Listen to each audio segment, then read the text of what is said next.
Hey everyone, it's Classic DM. Welcome back to our run through Glacial Rift of Frost Giant Jarl. And this is a very good, very tricky episode. What we're going to do today is get you caught up to speed, where we are, what's been going on, and what our tactical choices are next. So let's just take a picture to the right screen here real quick. And remember, our party's down in this area on the right. Now this is the player version of the map. This isn't the map of the actual dungeon itself in the original module. The players had discovered this map a long time ago, one of the other episodes, up in the upper part of the rift, and they wanted to use this to give you a sense of what the players know. And the last episode we had Obscura going down, invisible. Let's just go through that real quickly before we get you into what we're going to do. Today, because today's going to be kind of a preparation episode for a big battle. So, if you look at the, we'll just drop this music down a little bit in the background.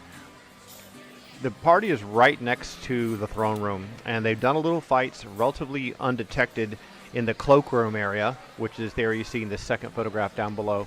What Obscura did is Obscura will use her invisibility spell. She's our illusionist, and she snuck around in this area down here, and she got detected eventually, and Frost Giants came after her, and she retreated, and the group came in the room, and they killed and pulled all 4 Frost Giants. There was 2 at the door, 2 at these tables here. Some of them were drunk.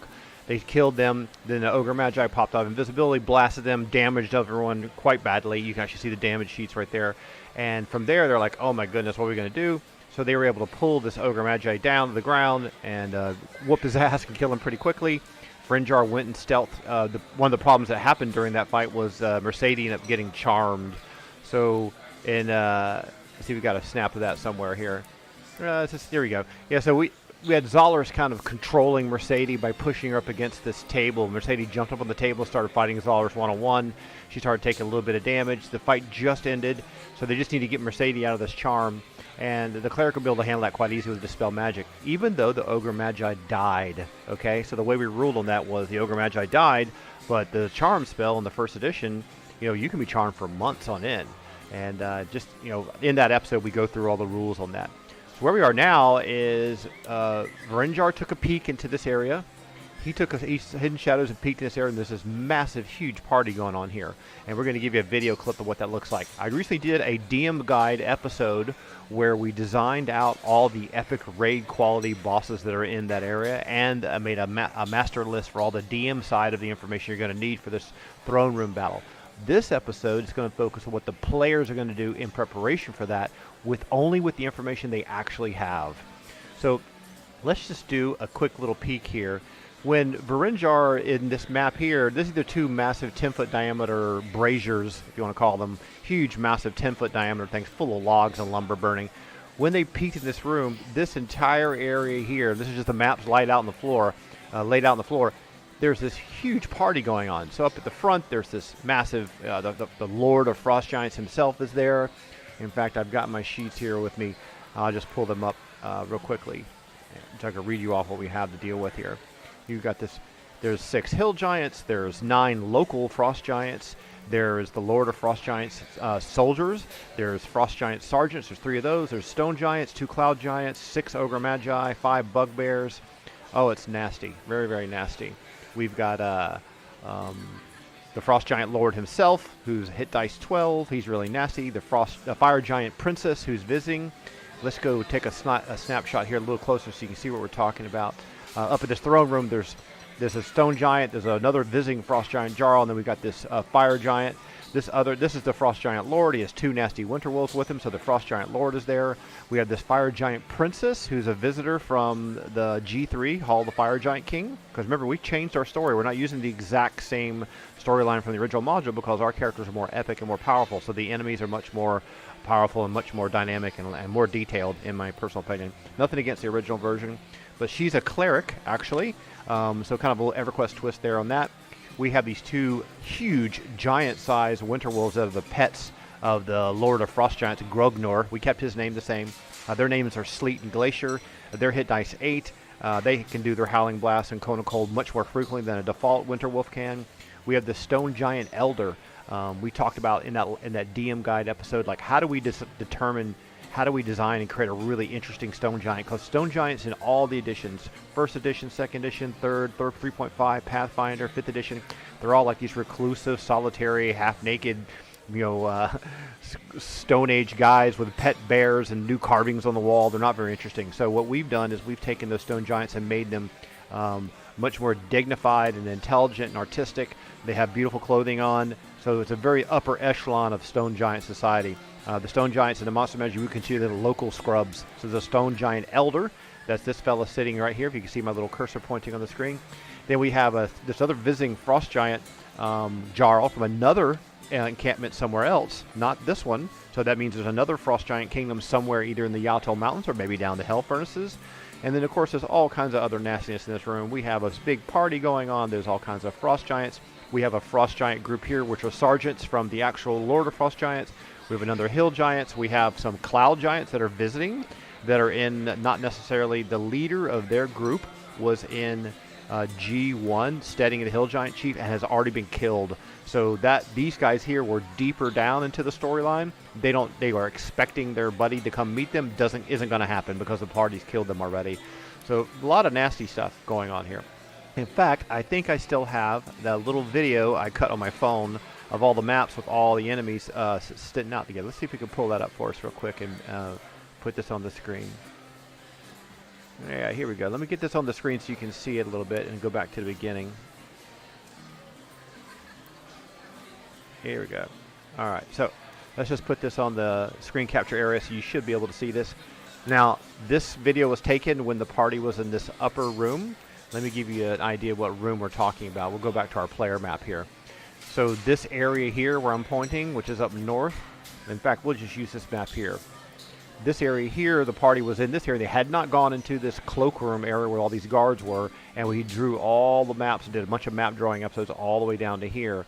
So what this video is going to show you is what those maps look like the day I got them finished. So you had the party that was in this upper area. They hadn't traversed down. Then we have the cloakroom with these huge 10-foot by 20-foot picnic tables. There were some guards. They've been killed. These two guards here have been killed. And in here is all the population of everything in this massive throne room. I encourage you to check out that DM Guide episode because if you read the original module, nothing like this at all is going on. It is empty. There's tables and chairs pushed against the wall. There's no king at the door. It's actually kind of disappointing in some way. They've got the frost giant Jarl hidden away in his room or something with his queen. So we ramp things up here tremendously. So let's just take a...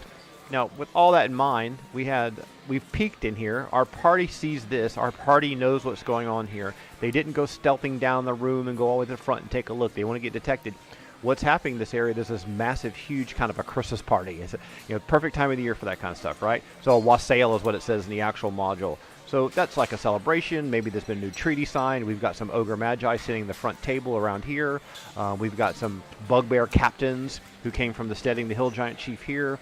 All kinds of fun giant whoop-de-doo going on. If you imagine like a big party from the Vikings TV show on the History Channel or something from the Tudors, just your typical Middle Ages party. And I didn't have any cool giant music to play. Who knows what kind of music giants? They probably listen to Black Sabbath, right? So what we did instead, we've got, as always, I've been using Sword Coast Soundscapes audio tracks for ambience for the background of what we're doing. And one of the first things our party's going to do is regroup because they've been hurt very badly after finding that Ogre Magi. So after this nasty fight happened here, where they got burned down and killed the Ogre Magi and dragged the other enemies into the room, Mercedes got charmed. Here's how we're going to play this out. In the downtime between the last play session and this play session, they dispelled magic on Mercedes. Everyone's heavily wounded. She's got her wits back under control as if she'd been knocked out like an MMA fighter.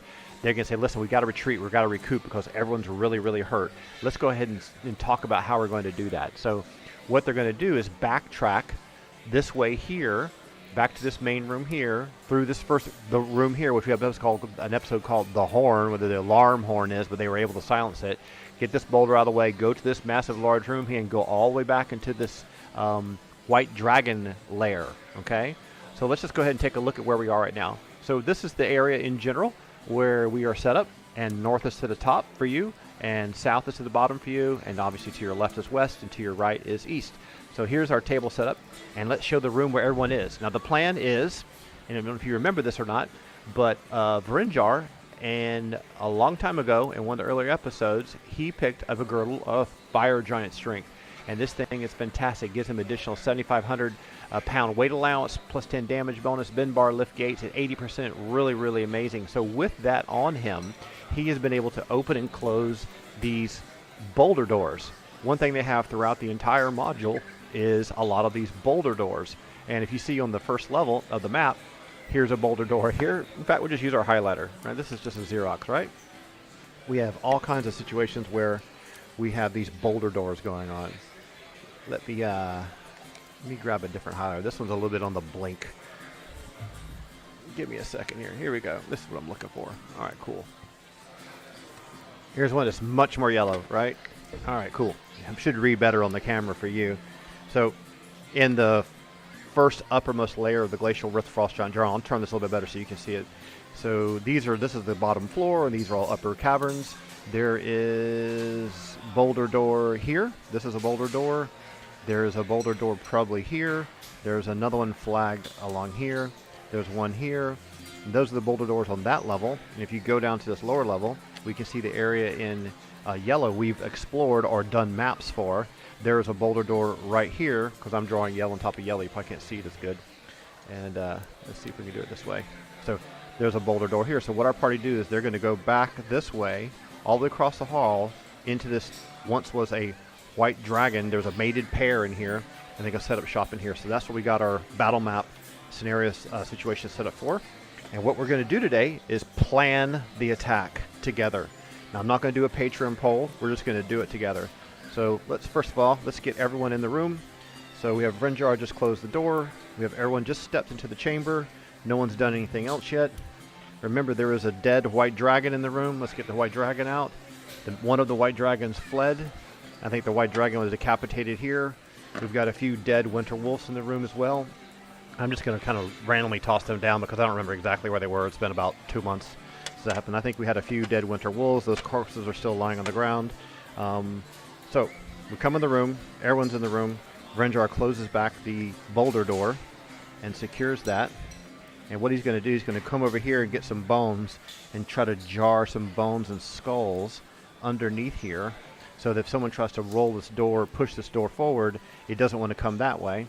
And then he's going to just secure that as best as possible so it's wedged. Now, it doesn't mean that another frost giant can't come from the other side like this and try to push the door forward, but he's pulled it in as far as he can, so the boss giant might be able to roll the door back this way.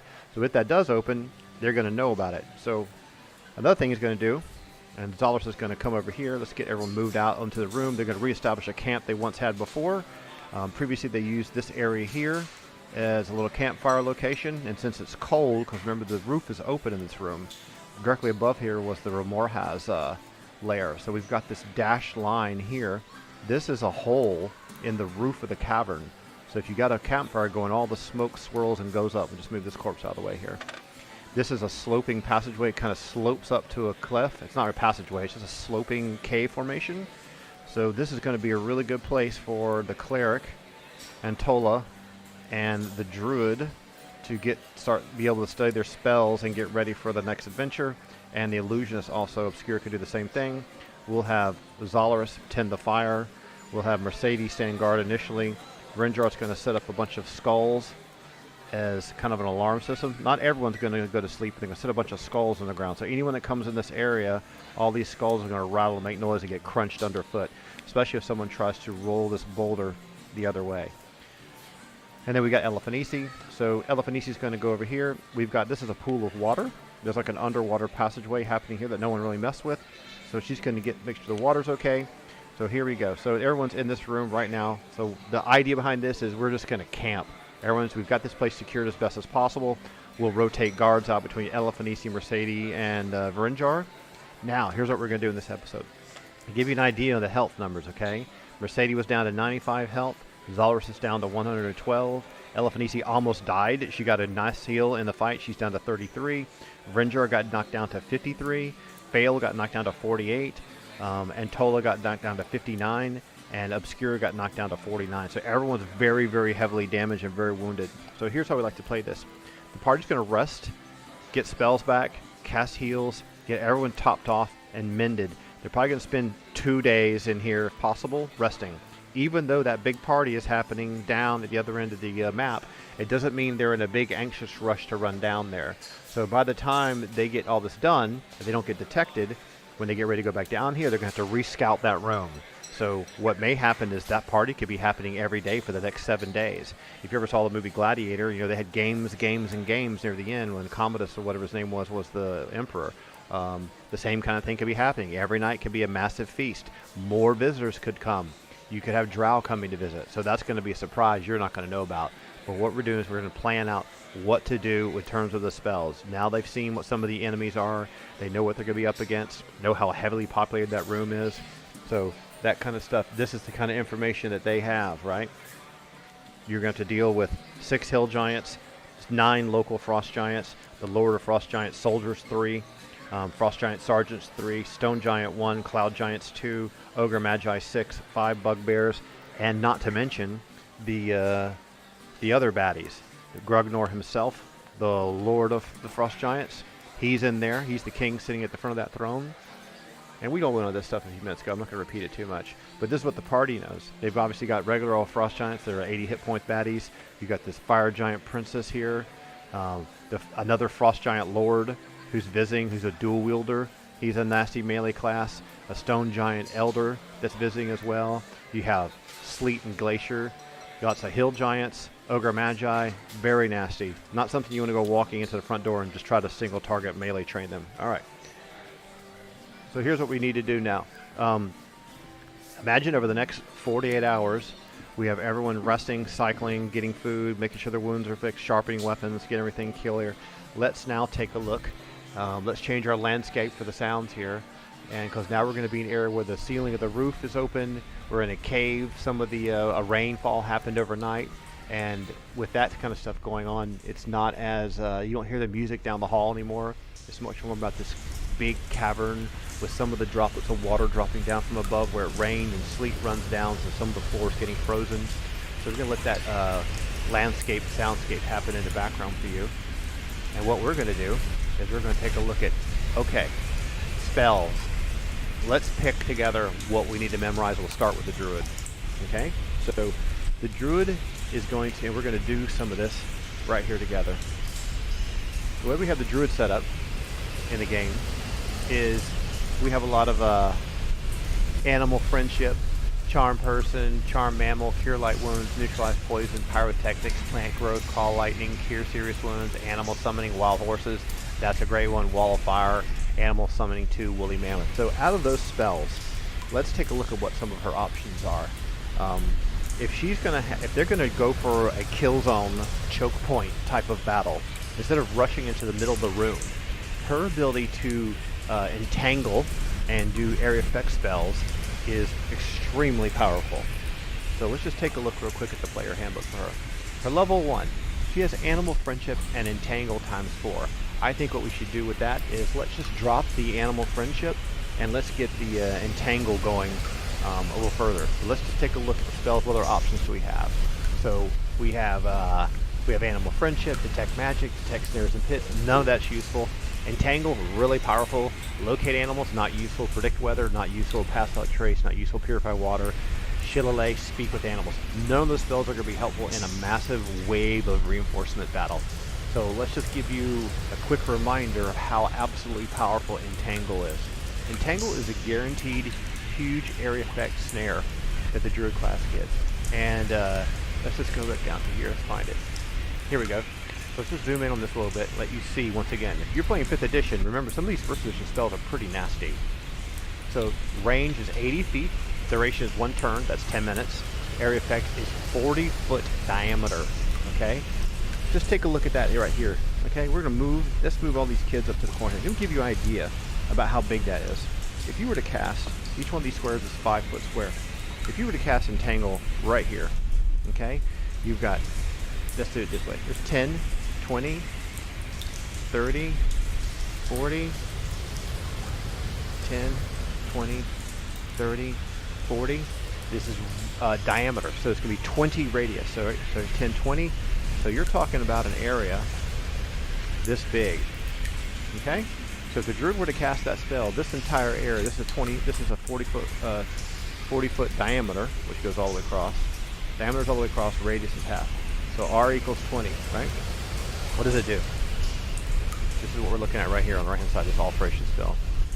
Druid's able to cause plants in the area to affect, to entangle creatures within the area. The grasses, weeds, bushes, even trees wrap, twist, and entwine about the creature, holding creatures, thus holding them fast for the duration of the spell. The spell lasts 10 minutes. That's 10 normal melee rounds in the first edition. For us, that would be 100 of them almost, or 60. Holding them fast. If the enemy creature, if it makes a saving throw, which is probably saving throw versus spell, the effect is to slow their movement by 50%. So no matter what happens, even if somebody, say you've got these two frost giants came busting in the room, right? And you cast a spell, they're slowed. So their movement rate's cut in half. Now the movement rate on frost giants is only like 8, I think, if I'm not mistaken. Movement rate for players is 12. And remember, the movement rates in the original version of the game were 12 inches, which is 1,220 feet. The 1-inch marker in all these spells means 10 feet, not 5 feet. The 5-foot convention came into play later on when miniatures became hugely popular. The first and second edition, they had miniatures. They were cool looking, but they didn't have the scale really worked out. Once you get to third edition, you start seeing pictures and diagrams of, how to fight with certain types of minis here, and much more tactical-oriented combat. So that's a really, really great spell. So what we're going to do right off the bat, let's give her 4 entangles and drop the other spell that she had, right? The other spell that she had is this animal friendship. You know, the animal friendship might be useful if you could get in a position where you could talk to Sleet and, what was the other one's name? Sleet and Glacial, the 2 winter wolves.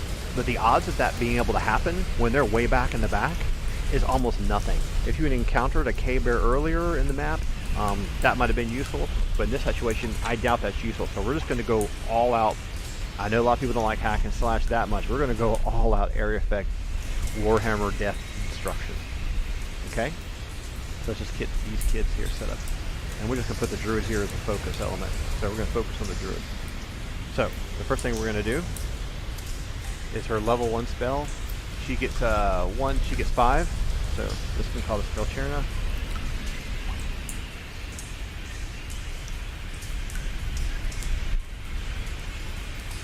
Level 1, and we're going to use this pin sucks. You know, you never can have enough pins. No, they're not electric. And so we're going to do a tangle times 5. Now level 2. What can we do for tactical choices for level 2? So her level 2 spells that she currently has are what? Just take a look on the character sheet. Charm person or mammal, cure light wounds. That's fair to semi-mild.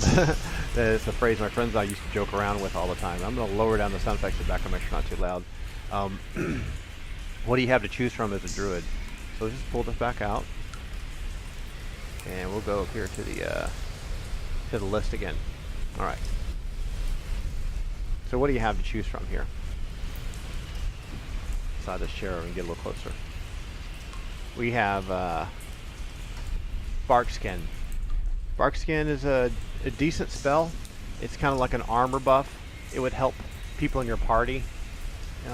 It's okay. Charm person or mammal, that would be useful. Charm person, mammal. Let's make sure that we are not going to end up taking a spell that no one's going to be affected by. So we just saw what happened when Mercedes got affected by charm person. Let's just double check that real quick, because the druid would know this. Here we go. Charm person or mammal, right down here. This is really nasty. Affects a single person or mammal. Creature regard the druid who casts a trusted friend and ally to be heated and protected. The spell does not enable the druid to control the charmed creature as if it were an automaton, or any word or action of the druid will be viewed as the most favorable way. Thus, a charmed creature will not obey a suicide command.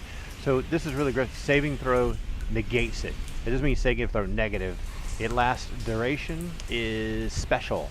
So the intelligence score, if you have like 10 intelligence frost giants, you might have 3 weeks of frost giant help.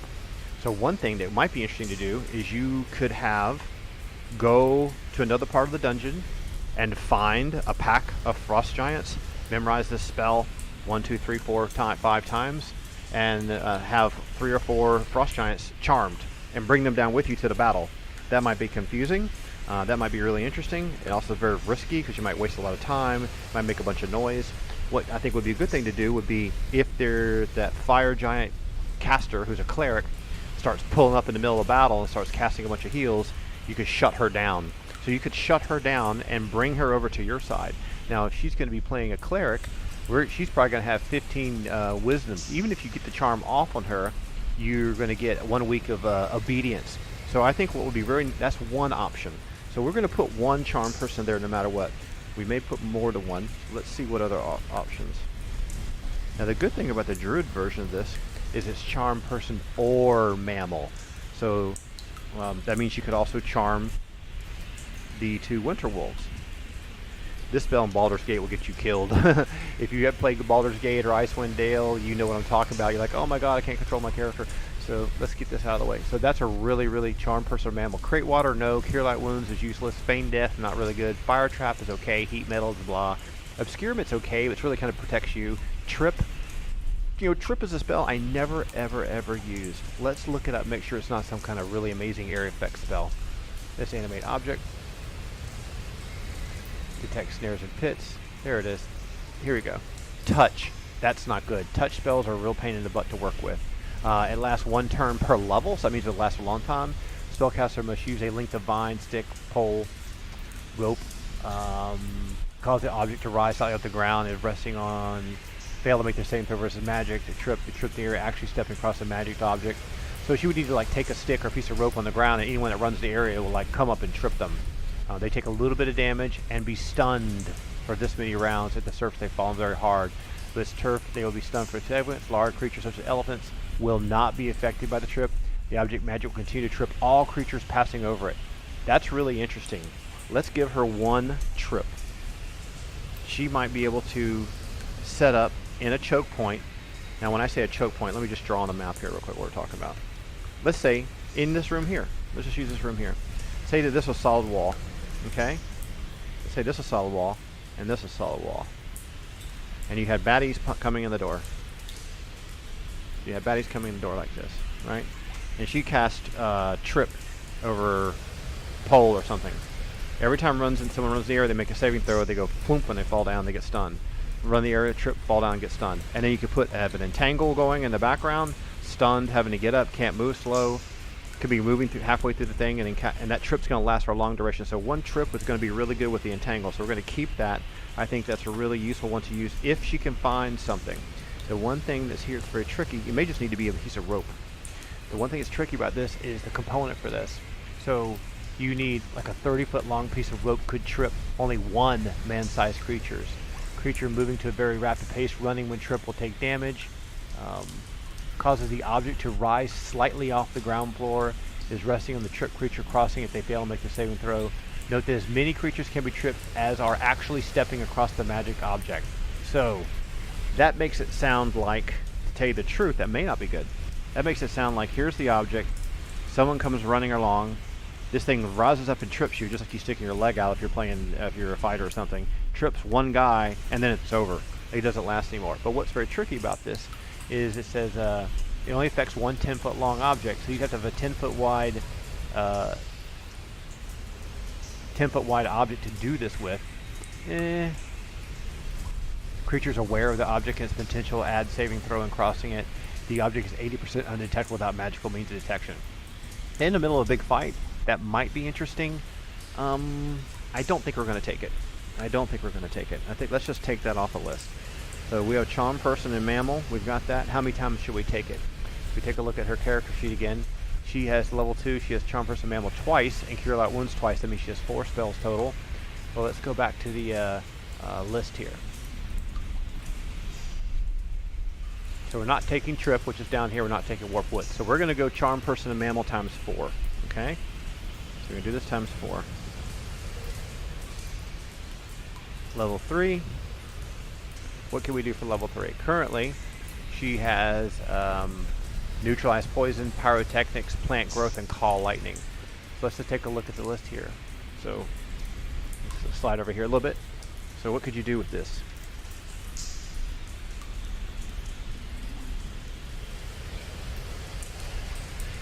So call lightning is really nasty. Cure disease is useless. Hold animal is not that great. Neutralize poison is not that great. Plant growth is that good. Protection from fire, not really. Pyrotechnics, no. Snare. Let's double stone shape snare. Summon insects. Summon insects is nasty. Tree and water breathing. So what we're going to do, let's just look up snare, and we already got a good snare with entangle. Let's look up summon insects and snare at the same time. So I'm going to type in snare, and let's go to the next one. That's detect snares and pits. There's the spell. Okay. Enables a druid to make a snare which is 90% undetectable without magical aid. The snare can be made from any supple vine or thong or rope. When the spell player is cast upon the cord-like object bends with the background of its location. One is tied to a loop, the other about 1 hour. Stepping inside it, if a strong supple tree is nearby, you'll be fastened to it. So it's almost like the good old-fashioned Bugs Bunny thing. That you're going to grab a tree if there's no sapling. The cord-like object will tighten around the member and twine the creature, doing no damage with tightly binding. Snare is magical for 1 hour. It is breakable by only Storm Giant or greater strength. This is a good point. So you could, that's a nice one. Let's take one snare, and what we're going to do is we can use a big piece of thick rope that will be magical, that will snare someone in place if we don't want them to move. Now to cast this spell, this is a 2-foot diameter circle plus 1/6 of a foot per level of the spell caster. So she could create a snare that's probably like maybe 10 feet in diameter. Let's just do the math on that. 1/6 meaning 6 levels to give you another 10 feet. So she's almost level 12. Let's give her 10. It's a 2-foot diameter. So a 2-foot diameter would be like this, plus another 2 feet. So she could probably do a 5-foot square, to tell you the truth. So the trip spell could be something 10 feet wide. I think we're going to do snare because that'll allow her to immobilize someone completely in place. They won't be able to get out of it. The saving throw is none. So these types of spells are really, really nasty. It's permanent until it's triggered. So she can actually lay this trap in a certain part of the room and have another character stand in front of it and bait someone to run into it, and then they'll be held in place and won't be able to do any damage. So that's really great. The other one we wanted to look at was summon insects, which I believe is right here. Saving throw, none. Okay. Doing summon insect spells cast by a druid. He or she, I think it's bigger so you can see it. Make this larger. I used to use this a lot in Neverwinter 2. Neverwinter Nights 2 I used to use a lot. I use it in Neverwinter Nights 1 as well, but not very much in 2. When the summon insect spell is cast by a druid, she attracts flying insects 70% of the time. The exact insects called will be bees, biting flies, hornets, and wasps. They're indicated biting ants, pinching beetles, non-flying insects. A cloud of flying type or a swarm of crawling sort will appear after the spell is cast. They will attack any creature the druid points to. So imagine you cast Snare, you got someone immobilized, no saving throw, and then you cast summon insects on them. The attack creature will sustain 2 points of hit damage per melee round, and it can do nothing but attempt to fend off the insects during the time it is attacked. Duration is 1 round per level, so that lasts about 10 minutes. There's at least a 1 round delay while they leave. The former recipient attack a new victim. So if you were summon the insects to go attack someone else, this may be a great way to shut someone down. So imagine this. So you've got, let's use, I tell you what, we've got, let's say you had the fire giant queen, princess attacking, and here's Faoltiarna, and here's we got this, so you had 2 hill giants in the front lines, right? 2 hill giants in the front line, and Mercedes and Zollars for fighting, and here's the druid, and Elfinice's trying to get around this way, whatever, right? And you were to cast this spell, Snare, on her. Now, that would hold her in place, and that would be something you could have set ahead of time. So the Snare spell, you would have to set it up ahead of time, right? Yeah, down here. So you set this up ahead of time, it's 90% undetectable.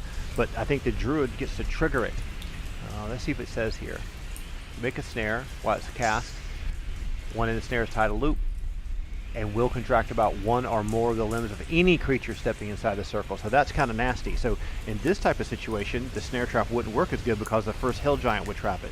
So what you'd want to do is you'd want to almost like do what you see in a James Bond movie.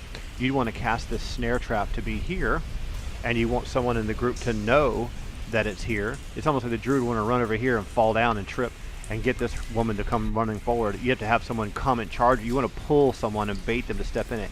Once they're baited and stepped into it, you could then cast summon insects on them, which will prevent her from casting and do tons of damage. Now this is an area effect spell, but it only affects 1 creature at a time. So as you see here, it will attack any creature the druid points to. That means not everyone within the area of effect, but any creature that she punts to. So the summoned insects can be caused to attack another opponent, but there'll be a 1-round delay while they leave the former recipient attack the new victim. The crawling insects can travel only 12 feet per round, which is the same as movement rate, 12 feet per round, not 120 feet. So they move really slowly. It is possible to underground siege with the druid can summon 1 to 4 giant ants by means of the spell, but possibly is only 30% less giant ants are nearby. The material near yourself are mistletoe, flower petal, blah, blah, blah, clay. So that one's tricky. It would be a good backup plan in a room if you knew you were going to pull someone that was really powerful and you really need to mobilize them. So I'm going to give her the snare spell, and I'm going to give her summon insects. But the other ones I'm going to leave as call lightning. And there's a reason for that. Now, let's just do a quick search here for call lightning. Because our druid's going to have to go all out, ball to wall, air effect, death and destruction.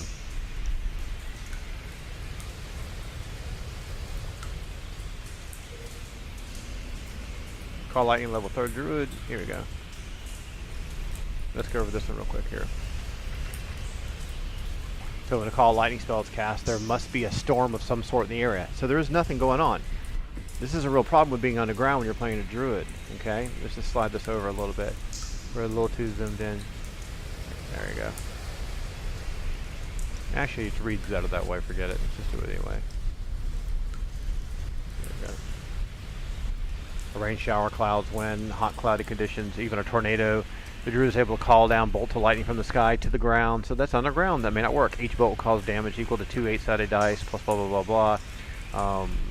So you know, this sounds like it won't work very well. So what we could do instead, if we can't do that, we need something we can use underground, and we need to do something that's going to be fair. We're not going to cheat the spell. We're not going to make it do more damage or have any special rules to it. So we really only have snare and summon insects. Let's double check plant growth. As I remember, plant growth creates like a barrier that no one can go through. So let's just do that real quick. And we don't have a lot of plants in here. We're having to rely upon old, dried up old roots from 1,000 years ago or something. Let's go see plant growth. Here it is down here. Let's make this larger so you can see it because it carries over to the second page. When the plant growth spell is cast by the druid, she causes normal vegetation to grow, entwine, and entangle to form a thicket or jungle which persons must hack and force their way through in a movement rate of blah blah blah blah. So, you know, the area effect must have bushes and trees in order to allow the spell to go into effect. So that's not going to work. There is no bushes and trees in an underground frozen ice cavern to have formants of some kind of a barrier or anything. We'll lower this wind sound in the background in case it's gotten a little loud. So that's not really going to work. So the druid, you know, it's an outdoor class, really designed to be outdoors. What can she do? Just really careful. These decisions are really important. I think we're going to have to just stick with hold animal is nice, but there's only 2 animals in the whole fight. Neutralize poison won't be necessary. Pyrotechnics. Let's take a quick look at pyrotechnics to be sure the pyrotechnics. We had that memorized before. That should be enough to find it. And let's just make this larger. Let's look at this spell. Will this one be useful? We're looking at this one right here. It can have either 1 or 2 effects. Produce a flashing and fiery burst of glowing colored aerial fireworks which lasts 1 segment per experience over the druid, so it'd be, you know, 11 segments for her. It temporarily blinds any creature in the area effect under it or within 12 inches of the area, even unobstructed line of sight. Cause a thick, writhing stream of smoke to rise from the fire source of the spell and form a choking cloud which lasts 1 round per level experience. Covers a roughly globular area from the ground up. It means like a sphere, like a globe. It conforms to the shape of the area. It totally obscures vision. That's great. The area of our technique is 10 times the volume of the fire source with respect to fireworks, 100 times with respect to the smoke. In either case, the fire source is immediately extinguished by the employment of the spell. So this is, why would you use this? It's not going to do damage, okay? What it's going to do is blind, no saving throw. So pyrotechnics is nice. We're going to give her snare and pyrotechnics. That's really, really cool. So if you use that properly in a choke point, in fact, she might even be able to cast it multiple times. Let's see what we got for her. I think she only has 4. What is her character sheet? 4 level 2 spells, level 3s, 1, 2, 3, 4. We had call lightning and plant growth before, pyrotechnics and neutralize poison. So I think what we're going to do is we're going to go with trip. We're going to go with snare, and we're going to go with pyrotechnics. And I think we're going to take pyrotechnics 2 more times for a total of 4. All right, great. Let's go to level 4. Now, for level 4 for her, she previously had Cure Serious Wounds ×2, Animal Summoning Wild Horses, 4 hit dice. That's a great spell. Let's take a look at the book here and see what we got available. So we could do Call in Woodland Beings, Control Temperature, Cure Serious Wounds, Dispel Magic, Hallucinatory Forest, Hold Plant, Plant Door. I know what that does. Protection from Lightning, Repel Insects, Speak with Plants. So the only one here that's really offensive is Animal Summoning. Call Woodland Beings is okay, but there's no Woodland Beings really near, but maybe some mammoths. Control Temperature, 10-foot radius. Cure Serious Wounds, Let's see what the Hallucinatory Forest is. Hallucinatory Forest, I remember correctly, it summons a forest that looks like you can't get past it but isn't really there. It's the Phantasm Solutions. Let's make this big so you can see it better on the camera. Here we go. All right, so saving throw none. Those are always nice. By casting a spell, the druid causes the appearance of a hallucinatory, that's like an illusion, you hallucinate, to come into existence. The illusion forest appears to be perfectly natural and is indistinguishable from a real forest. Other druids, as well as the creatures and centaurs, blah, blah, blah, they can, okay? All of the creatures will believe it is there, and movement and the order of march will be affected accordingly, meaning that they won't be able to move through the area. The illusion forest will remain until it's magically dispelled, or reverse. Believe it is there. Movement in order to march will be affected accordingly, and will remain until the magically dispelled. Reverse the spell. Magical the area shape is either rectangular or square, at least 40 feet deep, and whatever location the druid casting desires. A forest can be less than a maximum area the druid wishes. One, the edge will appear to be 8 feet away from the druid according to the desire of the spell cast. So this is a good one. Let's pick up one of those, and this will be a good way to block off an area if you lose your kill zone. We call it hallucinatory forest. And let's see what else we got here. We'll go back up to the list. I'm just going to jump up there to that page to be faster. Clerics, druids. Animal summoning is great. Protection from lightning, repel insects. I think we're going to stick with that. I think we're going to do animal summoning 1. The way we did with her being a tiger nomad, her animal summoning 1 is summons wild horses, which are 4 hit dice. So we're going to do animal summoning.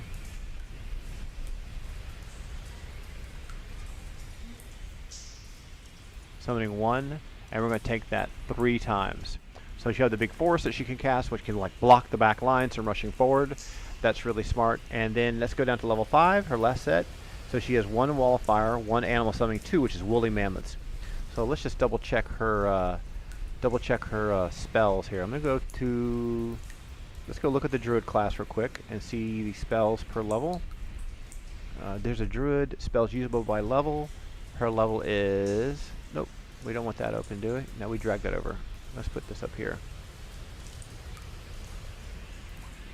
Why that happened, I have no idea. Let me just pull this out of the way. Hang on a second while I pull up this PDF.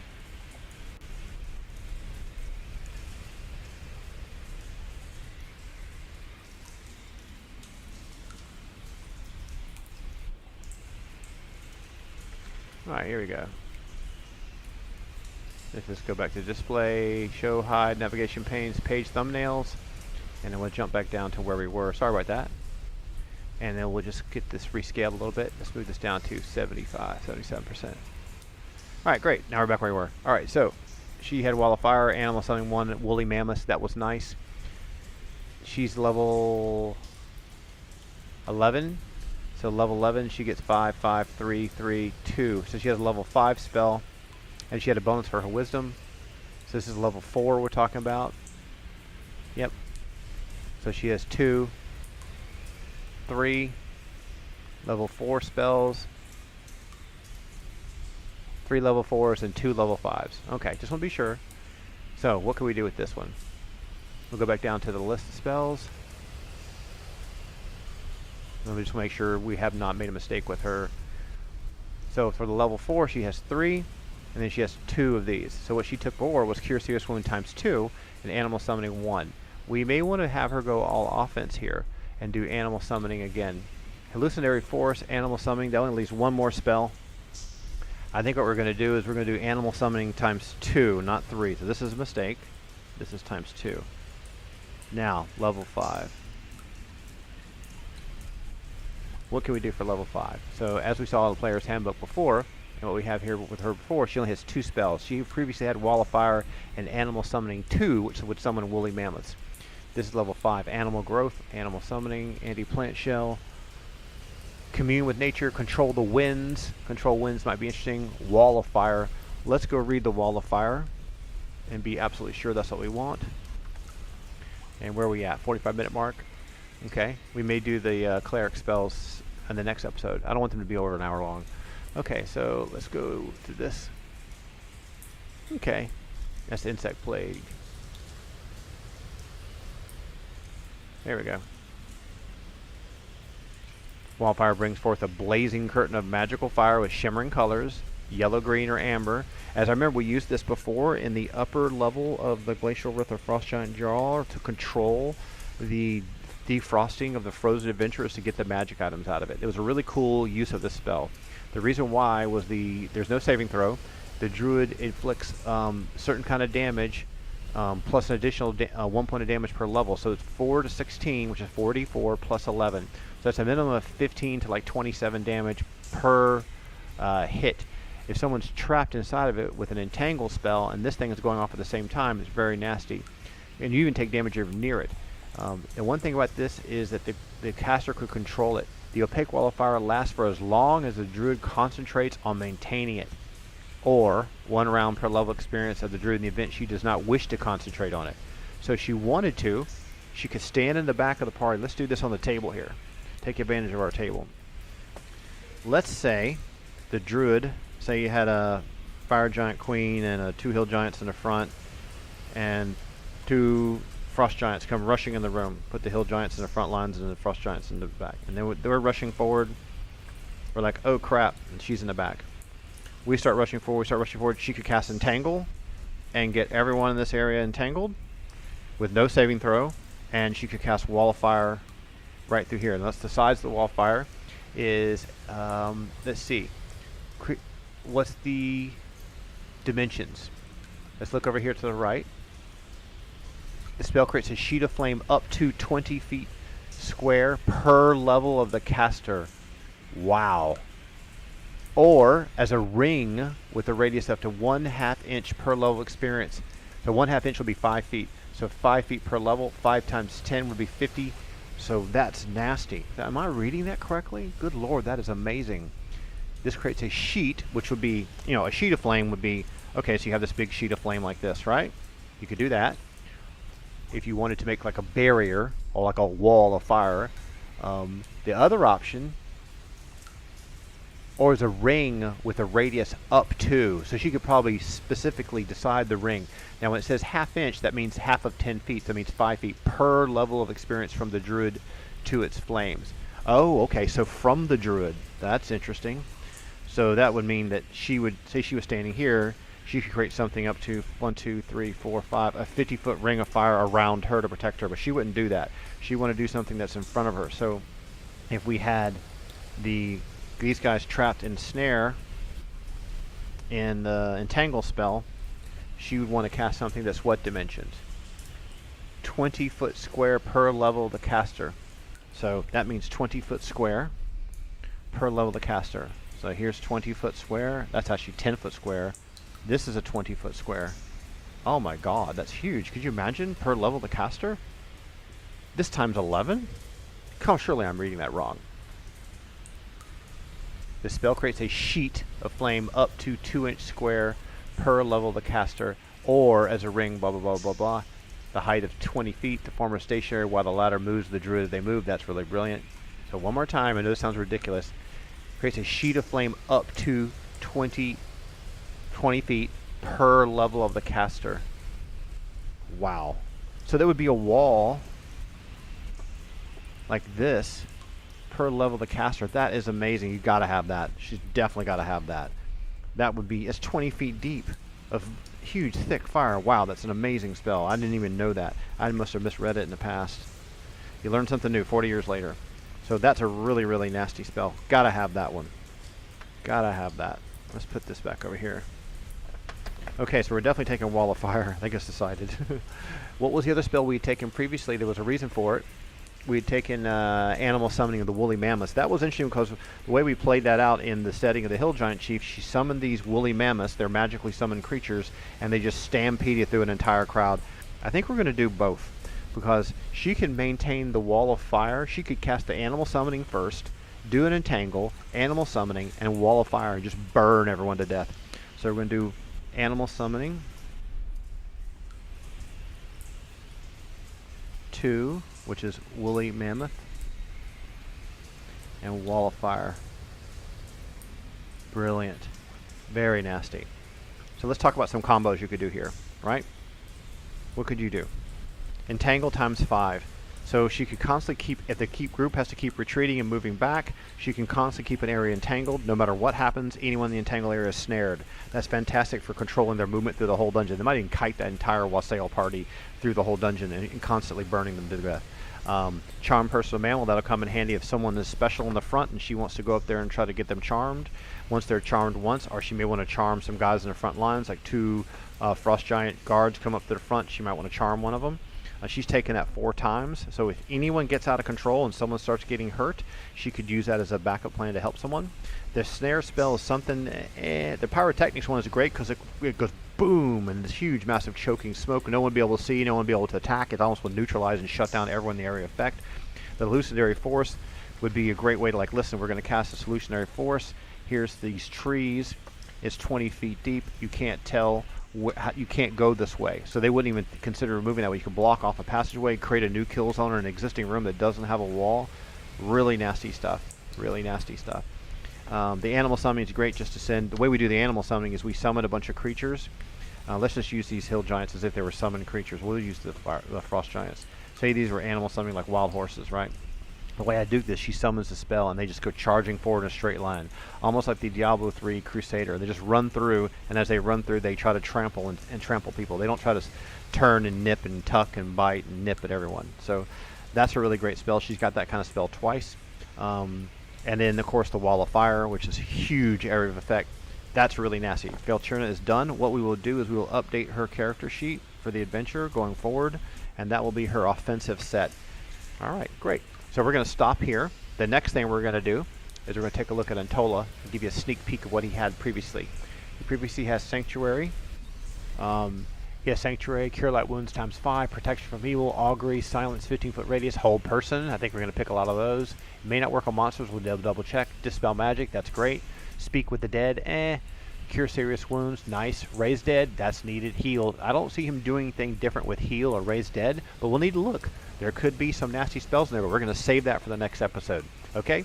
So if you enjoyed this type of stuff, let me know, because we have all kinds of different kinds of shows on the program on the Classic DM. We draw maps. We teach people how we make the tokens. We talk about some of our special rules. We have the actual combat. We design all the layouts for all the enemies.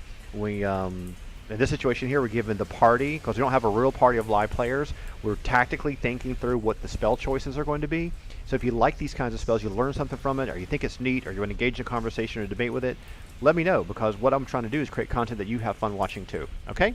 We're going to wrap it up here. In the next episode, we're going to look at Antola and his spell kit and see what we can do to make his better. And then after that, then we'll do Obscura. Now, Obscura already had a pretty nasty set.